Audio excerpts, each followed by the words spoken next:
ദേശീയ ജനസംഖ്യാ രജിസ്റ്റർ തയ്യാറാക്കുന്നതിന്റെ ഭാഗമായി പരീക്ഷാകാലത്ത് ബയോമെട്രിക് വിവരശേഖരണം നടത്തുന്നത് വിദ്യാർത്ഥികളെയും രക്ഷിതാക്കളെയും വലയ്ക്കുകയാണ്. പരീക്ഷാ സമയത്താണ് പലർക്കും ഹാജരാകാൻ നോട്ടീസ് ലഭിച്ചിരിക്കുന്നത്. ദേശീയ ജനസംഖ്യാ രജിസ്റ്ററിന്റെ ഭാഗമായ ബയോമെട്രിക് രജിസ്ട്രേഷൻ പരീക്ഷാകാലത്ത് നടത്തുന്നത് വിദ്യാർത്ഥികളെ വലയ്ക്കുകയാണ്. ബയോമെട്രിക് രജിസ്ട്രേഷനു വേണ്ടി ഹാജരാകാൻ നോട്ടീസ് നൽകിയിരിക്കുന്നത് വിദ്യാർത്ഥികൾ ഉൾപ്പെടെയുള്ള മുഴുവൻ കുടുംബാംഗങ്ങൾക്കുമാണ്. ഇതോടെ വിദ്യാർത്ഥികൾ പരീക്ഷാ സമയത്തും ഹാജരാകാൻ നിർബന്ധിതരാവുകയാണ്. പരീക്ഷാ സമയത്തെ രജിസ്ട്രേഷൻ നടപടികൾ മാറ്റിവെക്കണമെന്ന ആവശ്യമുയർന്നെങ്കിലും പരിഗണിക്കാൻ അധികൃതർ തയ്യാറായിട്ടില്ല. NPRന്റെ ഭാഗമായി ഇപ്പോൾ നടക്കുന്ന ഈ കണക്കെടുപ്പ് കുറച്ച് പ്രായോഗിക ബുദ്ധിമുട്ട് ഉണ്ടാക്കുന്നുണ്ടെന്നുള്ളത് നമുക്ക് മനസ്സിലാക്കാൻ സാധിക്കുന്നു. കാരണം ഇപ്പോൾ പരീക്ഷ നടക്കുന്ന സമയമായതുകൊണ്ട് രാവിലെ കുട്ടികളെയും കൊണ്ട് വന്ന് ഇതെടുക്കുക എന്നുള്ളത് നടക്കുന്ന കാര്യമല്ല. ഒരു ദിവസമേ ആകെ തന്നിട്ടുള്ളൂ താനും. അപ്പോൾ അത് പ്രായോഗികമായി അതുപോലെ ഇവർ പറയുന്നത് വീട്ടിലെ അംഗങ്ങൾ അല്ലെങ്കിൽ ജനസംഖ്യയുടെ ഇത് കണക്കെടുപ്പ് കൊടുക്കേണ്ട എല്ലാ അംഗങ്ങളും ഇവിടെ വരേണ്ട ആവശ്യകതയെക്കുറിച്ച് അവർ പറയുന്നു, നിർബന്ധിക്കുന്നുണ്ട്. അതും ഒരു പ്രായോഗികമായി ബുദ്ധിമുട്ടുള്ള കാര്യമാണ്. ആധാർ എടുത്തവർക്ക് ഇത് എളുപ്പമുണ്ട് എന്നുള്ളത് വളരെ നല്ല കാര്യം. വേറെ ഫോട്ടോ എടുപ്പോ വേറെ കാര്യങ്ങളൊന്നും ആവശ്യമില്ല, വേഗം തന്നെ കഴിയുകയും ചെയ്യുന്നുണ്ട്. പക്ഷേ ഈ പരീക്ഷാ സമയത്ത് തന്നെ ഇത് ഇവിടെ നടപ്പിലാക്കിയത് കുറച്ച് ബുദ്ധിമുട്ടിന് ഇടവരുന്നുണ്ട്. അതിന് അധികാരികൾ അത് വേണ്ട ഒരു നടപടി എടുത്തിരുന്നെങ്കിൽ നന്നായിരുന്നു. എന്നാൽ വിദ്യാർത്ഥികൾക്ക് ചില ഇളവുകൾ നൽകാൻ ഇടുക്കി ADM നിർദ്ദേശിച്ചിട്ടുണ്ട്. പരീക്ഷ മൂലം ഹാജരാകാൻ കഴിയാത്ത വിദ്യാർത്ഥികൾക്ക് ജനുവരി ആദ്യം ഒരവസരം കൂടി നൽകുമെന്ന് രജിസ്ട്രേഷൻ സെന്റർ സൂപ്പർവൈസർ പറയുന്നു. നമ്മളിപ്പോൾ ഇവിടെ ഈ പ്രദേശത്ത് ക്യാമ്പ് നടത്തിക്കൊണ്ടിരിക്കുകയാണ്. അപ്പോൾ ഇവിടെ ആധാർ കാർഡ് എടുത്തിട്ടുള്ളവർക്ക് ബയോമെട്രിക്സിന്റെ ആവശ്യമില്ല. അവരും ദേശീയ ജനസംഖ്യാ കണക്കെടുപ്പിൽ ആദ്യം മുതൽ വന്ന് ടോക്കൺ എടുത്തതിന് ശേഷം എല്ലാ സർട്ടിഫിക്കറ്റുകളും അസൽ സർട്ടിഫിക്കറ്റുകൾ കാണിച്ച് ടോക്കൺ എടുത്തതിന് ശേഷം സാധാരണ ആളുകൾക്കൊപ്പം തന്നെ അവരെയും നമ്മൾ അകത്ത് കയറ്റുകയാണ്. അതിനുശേഷം ആധാർ എടുത്തിട്ടുള്ളവർക്ക് നമ്മളിവിടെ സെപ്പറേറ്റ് സിസ്റ്റമാണുള്ളത്. അവർക്ക് ബയോമെട്രിക്സിന്റെ ആവശ്യമില്ല. പക്ഷേ ആധാർ ഉള്ളതാണെങ്കിലും ഒരു കുടുംബത്തിലെ 4 പേര് ആധാർ എടുത്തിട്ടുണ്ടെങ്കിൽ കുടുംബത്തിലെ 4 പേരും തീർച്ചയായും ക്യാമ്പിൽ പങ്കെടുത്തിരിക്കണം. ക്യാമ്പിൽ പങ്കെടുക്കുന്ന ആളുകൾക്ക് മാത്രമേ ആധാർ കാർഡ് ഉപയോഗിച്ച് ദേശീയ ജനസംഖ്യാ കണക്കെടുപ്പിൽ പേര് രജിസ്റ്റർ ചെയ്യാൻ സാധിക്കുകയുള്ളൂ. NPR സംബന്ധമായി ഉയർന്നിരിക്കുന്ന ഒരു പരാതി ക്യാമ്പിൽ പങ്കെടുക്കുന്ന എക്സാം സമയത്ത് ക്യാമ്പ് നടക്കുന്നതിനാൽ കുട്ടികൾക്ക് പങ്കെടുക്കാൻ സാധിക്കുന്നില്ല എന്നുള്ളതാണ്. അഥവാ ഉച്ച കഴിഞ്ഞ് പരീക്ഷയുള്ള കുട്ടികൾക്ക് രാവിലെ ക്യാമ്പിൽ വരികയാണെങ്കിൽ വളരെ നേരത്തെ എക്സാം ഉള്ള ആളാണെന്ന് പറഞ്ഞാൽ വളരെ നേരത്തെ ബയോമെട്രിക്സ് എടുത്ത് നമ്മൾ വിടുന്നതാണ്. അഥവാ രാവിലെ ഉള്ളവരാണെങ്കിൽ അവർക്ക് വേണ്ടി ജനുവരി ഫസ്റ്റ് വീക്കിൽ അവസരം ഉണ്ടായിരിക്കുന്ന ADM ഇപ്പോൾ അറിയിച്ചിട്ടുണ്ട്.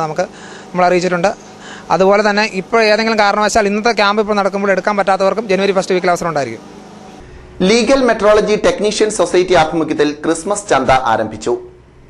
7 ഇന സാധനങ്ങളുടെ ക്രിസ്മസ് കിറ്റുകൾ 300 രൂപയ്ക്കാണ് ഇവിടെ വിൽക്കുന്നത്. റേഷൻ കാർഡ് ഹാജരാക്കിയാണ് കിറ്റ് നൽകുന്നത്.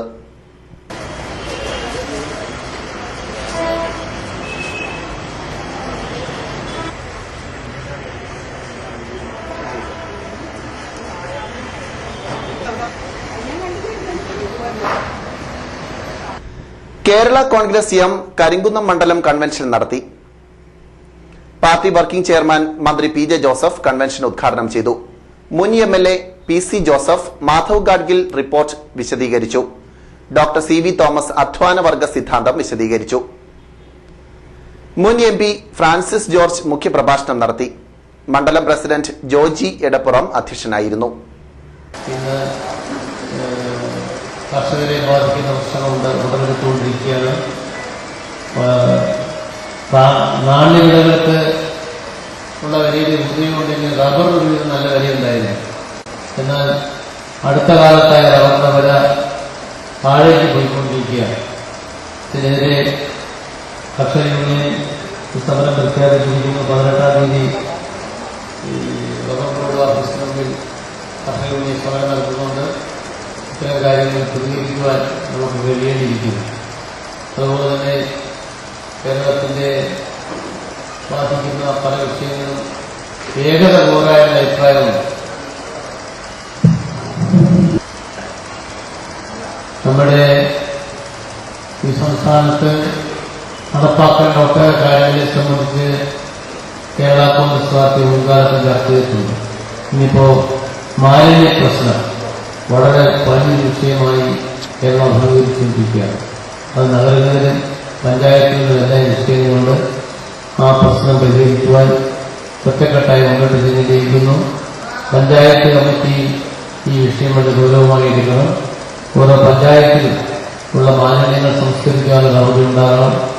അടുത്ത കാലത്ത് ഗ്യാസ് സിലിണ്ടറുകളുടെ എണ്ണം കുറച്ചുള്ള വലിയ വിഷയമായിരുന്നു. കേരള കോൺഗ്രസ് പാർട്ടിക്കെതിരെ പ്രതികരണത്തിന് ഫലമുണ്ടായിട്ടുണ്ട്. 6 സിലിണ്ടർ എന്നുള്ളത് 9 സിലിണ്ടറാക്കാൻ കേന്ദ്ര ഗവൺമെന്റ് ആലോചിച്ചുകൊണ്ടിരിക്കുന്നു. വഴുത്തല സീക്കോ സ്പോർട്സ് ആൻഡ് ആർട്സ് ക്ലബിന്റെ ആഭിമുഖ്യത്തിൽ അഖില Kerala sevens football tournament December 21 മുതൽ 30 വരെ നടത്തും.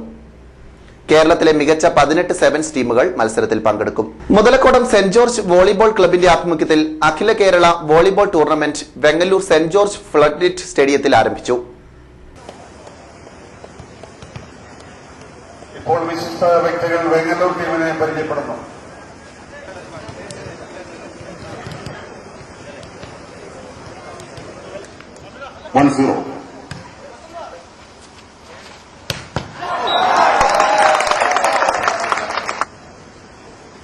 റോഷി അഗസ്റ്റിൻ MLA മത്സരം ഉദ്ഘാടനം ചെയ്തു. മുതലക്കോടം ഫൊറോന പള്ളി വികാരി ഫാദർ ജോർജ് ഓലിയപ്പുറം അധ്യക്ഷനായിരുന്നു. മുനിസിപ്പൽ കൌൺസിലർമാർ, മേഖലയിലെ ക്ലബ്ബുകളുടെ ഭാരവാഹികൾ തുടങ്ങിയവർ പങ്കെടുത്തു. ഇതിനെ പ്രോത്സാഹിപ്പിക്കാൻ നാട്ടുകാരും കൂടെ തയ്യാറായിരിക്കുന്നു എന്നുള്ളത്. പ്രത്യേകിച്ച് ഈ സ്കൂൾ ഗ്രൗണ്ടും പള്ളിയുടെ ജോലിയുമായി ബന്ധപ്പെട്ടൊക്കെ ഇത്തരത്തിലുള്ള ടൂർണമെന്റുകൾ സംഘടിപ്പിച്ചു വരുന്നത് വളരെയേറെ അഭികാമ്യമാണ്. ഇടുക്കിക്ക് നമുക്ക് അഭിമാനിക്കാം. കാരണം വളരെ സന്തോഷത്തോടു കൂടി പറയട്ടെ, കേരളത്തിൽ ആദ്യം ആരംഭിക്കുന്ന വോളിബോൾ അക്കാദമി, ധാരാളം അക്കാദമികൾ ഒരുപക്ഷെ വോളിബോൾ രംഗത്തുണ്ട്. പക്ഷേ ഒരു കുട്ടിയെ സെലക്ട് ചെയ്ത സ്പോർട്സ് കൌൺസിൽ തന്നാൽ പഠനവും അതോടൊപ്പം തന്നെ അവർ ടൂർണമെന്റ് കായിക രംഗത്തുള്ള പ്രയോജനവും സൗജന്യമായി നൽകുകയും പ്രോത്സാഹിപ്പിച്ച് അക്കാഡമിക് സിസ്റ്റമായിട്ട് പുറത്തിറക്കുന്ന വോളിബോൾ അക്കാദമിക്ക് 3 കോടി രൂപയുടെ കൺസ്ട്രക്ഷന് വേണ്ടി ഒരു സിന്തറ്റിക് വോളിബോൾ ഇൻഡോർ സ്റ്റേഡിയം നിർമ്മിക്കണമെങ്കിൽ 50 ലക്ഷം രൂപ മുടങ്ങുന്നു. ആ നിലയിൽ അത്യാധുനിക സജ്ജീകരണത്തോടുകൂടി ഇടുക്കി ആർച്ച് ഓപ്പോസിറ്റ് കാണുന്ന സ്ഥലത്ത് ഈ ജനുവരി മാസത്തിൽ അതിന്റെ നിർമ്മാണ പ്രവർത്തനം ആരംഭിക്കുകയാണ്. അപ്പോൾ കേരളത്തിലെ അറിയപ്പെടുന്ന ഒരു കായിക രംഗമായി വോളിബോൾ എന്ന് പറയുമ്പോൾ ഇടുക്കി എന്ന് ഓർക്കാൻ ഭാഗമാക്കുന്നുണ്ടെങ്കിൽ വളരെ സജീവമായിട്ടുള്ള ചർച്ചകൾ നടക്കുന്ന സന്ദർഭത്തിൽ എല്ലാ മേഖലയിലും വോളിബോൾ ടൂർണമെന്റുകൾ സംഘടിപ്പിച്ചു വരുന്നത് കാണുമ്പോൾ വളരെ സന്തോഷമുണ്ട്.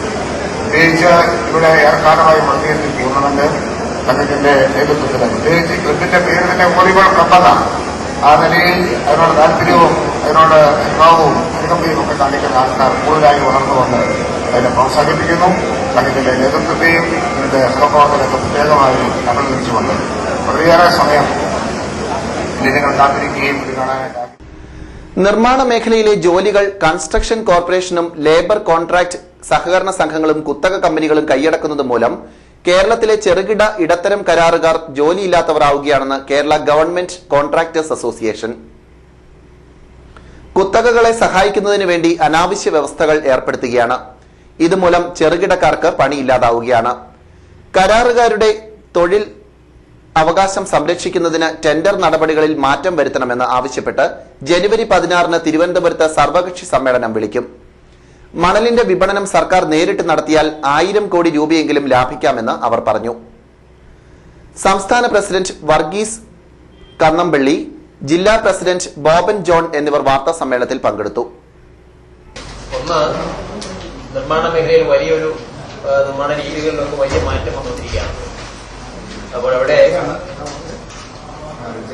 കേരളത്തിൽ നമുക്കെല്ലാം അറിയാം, ഇന്ത്യയിലെ തന്നെ കരാർ മേഖല ഒറ്റയാൻ പട്ടാളങ്ങളായിരുന്നു. ഒറ്റയ്ക്ക് ഓരോരുത്തരും ഓരോരോ സംരംഭങ്ങളായി നിൽക്കുന്ന ആ അവസ്ഥയ്ക്ക് ഇപ്പോൾ മാറ്റം വന്നുകൊണ്ടിരിക്കുക. 2012 ആരംഭിച്ച നമ്മുടെ 12ാം പഞ്ചവത്സര പദ്ധതിയിൽ തന്നെ ഇൻഫ്രാസ്ട്രക്ചർ ഡെവലപ്മെന്റിന് ഭയങ്കരമായ തുക അനുവദിച്ചിട്ടുണ്ട്. അതായത് 52 ലക്ഷം കോടി രൂപയാണ് പ്ലാനിംഗ് കമ്മീഷനും കേന്ദ്ര ഗവൺമെന്റും ഈ 12ാം പഞ്ചവത്സര പദ്ധതിയിൽ വികസന പ്രവർത്തനങ്ങൾക്ക് വേണ്ടി മാറ്റിവെച്ചിരിക്കുന്നു. അതില് പകുതി സ്വകാര്യ മേഖലയും ബാക്കി പൊതുമേഖലയും എന്ന രീതിയിലാണ് കാര്യങ്ങൾ കൊണ്ടുപോകുന്നത്. അപ്പോൾ നടന്ന പദ്ധതികൾ തുടങ്ങിക്കഴിഞ്ഞപ്പോഴാണ് ഇത് അഖിലേന്ത്യാടിസ്ഥാനത്തിൽ തന്നെയുള്ള പ്രതിഭാസമാണ്. ഈ മേഖലയിൽ വർഷങ്ങളായി നിന്നിരുന്ന ചെറുകിട ഇടത്തരം കരാറുകാരെ പൂർണ്ണമായി ഒഴിവാക്കുന്ന തരത്തിലുള്ള ടെൻഡർ രീതികളാണ് നടപ്പിലാക്കി വരുന്നത്. ഇപ്പോൾ കേരളത്തെ സംബന്ധിച്ചിടത്തോളം ഈ കൂനുമേൽ കുരു എന്ന പോലെ മറ്റൊരു പ്രശ്നം കൂടിയുണ്ട്. കേരളത്തിലെ നിർമ്മാണ മേഖലയിലെ കൺസഷൻ കോർപ്പറേഷൻ വളരെ പരിമിതമായ വർക്കുകൾ മാത്രം ഏറ്റെടുത്ത് ആ രീതിയിൽ നിന്നിരുന്ന സംഘടന അവരിപ്പോ ഒരു കമ്മീഷൻ ഏജന്റായിട്ട് മാറിയിരിക്കുകയാണ്. കമ്മീഷൻ ഏജന്റ് എന്ന് പറഞ്ഞു കഴിഞ്ഞാൽ ഗവൺമെന്റ് സ്ഥാപനം എന്ന നിലയിൽ ഈ കൺസഷൻ കോർപ്പറേഷന് 2 തരത്തിൽ വർക്കുകൾ ലഭിക്കുന്നുണ്ട്. ഒന്ന്, ഗവൺമെന്റ് കെ കരുണാകരൻ അനുസ്മരണ സമിതിയുടെ ആഭിമുഖ്യത്തിൽ 23-ന് തൊടുപുഴയിൽ കെ കരുണാകരൻ അനുസ്മരണം സംഘടിപ്പിക്കും. രാവിലെ 9-ന് പുഷ്പാർച്ചനയും അനുസ്മരണ സമ്മേളനവും സർവ്വമത പ്രാർത്ഥനയും നടത്തും.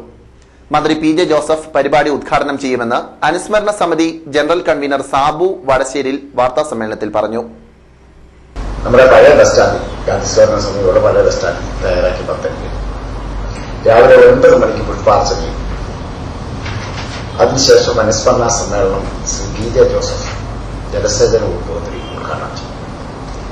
യോഗത്തിൽ KPCC ജനറൽ സെക്രട്ടറിമാരായ ശ്രീ EM അഗസ്തി,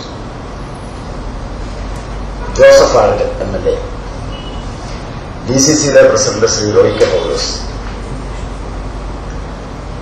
municipal chairman TJ Joseph, INUC അഖിലേന്ത്യാ general secretary Shri PA Joseph, പിന്നെ SNDP മുൻ സംസ്ഥാന president advocate Vidyasagar, Asif MS ഇവാൻ കൌൺസിലിന്റെ സംസ്ഥാന ചെയർമാൻ പള്ളിയിലെ, പിന്നെ KV Sudhakar, Mathew Stephen MLA, father Albert KV Sudhakar, Sheeja Shahu municipal councillor, Shri TG Kunjuman Martin, Sarama Joseph, OJ Joseph, KN Chandrapillai,